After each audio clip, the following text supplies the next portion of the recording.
தக்காளியும் வெங்காயத்தையும் அரைச்சி எடுத்துக்க போகிறோம். புதினாவையும் தக்காளியும் அரைச்சி வச்சுருக்குறோம். நம்ம இப்போ என்ன செய்ய போகிறோம்னா தக்காளி தொக்கு வச்சு தேவையான எண்ணெய் ஊற்றிக்கலாம். 1/4 டீஸ்பூன் கடுகு போட்டுக்கிறேன். 2 காஞ்ச மிளகா, பச்சை மிளகா, கொத்தமல்லி, கருவேப்பிலை, ஒரு 2 வெங்காயம் கட் பண்ணி பொடி பொடியாக வச்சுருக்கேன். அதை போட்டு தேவையான அளவு உப்பு போட்டு நல்லா வெங்காயம் நல்லா வதங்கிடுச்சு. எவ்வளோ வதங்கி வந்தோடனே நம்ம அரைச்சி வச்சுருக்க புதினாவையும் தக்காளியும் ஊற்றி நல்லா வதக்கலாம். மஞ்சள் தூள், தனி மிளகாத்தூள் 1 ஸ்பூனு, தனியாத்தூள், கரம் மசாலா தூள் எல்லாத்தையும் நல்லா கலந்து விட்டுட்டு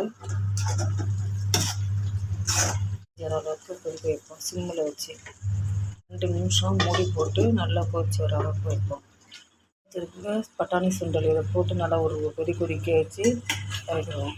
தக்காளி தொக்கு ரெடி ஆகிடுச்சு. இப்போ நம்ம சாப்பாட்டில் போட்டு கிளறலாம். தக்காளி தொக்கு போட்டு கிளறி வச்சுருக்கேன். வடித்து சாதம் எடுத்துட்டேன். ஆனால் அதில் கொட்டி கிளறியாச்சு. கிளறினோடனே இப்போ சாப்பாடு வந்து சூப்பராக இருக்கும். உண்மையாலுமே நானே நினச்சி பார்க்கல, அந்தளவுக்கு சூப்பராக இருக்குது, டேஸ்ட்டாக இருக்குது. நீங்களும் இது போல் செய்து பாருங்கள். செய்து பார்த்துட்டு லைக் பண்ணுங்கள், ஷேர் பண்ணுங்கள், கமெண்ட் பண்ணுங்கள், சப்ஸ்கிரைப் பண்ணுங்கள்.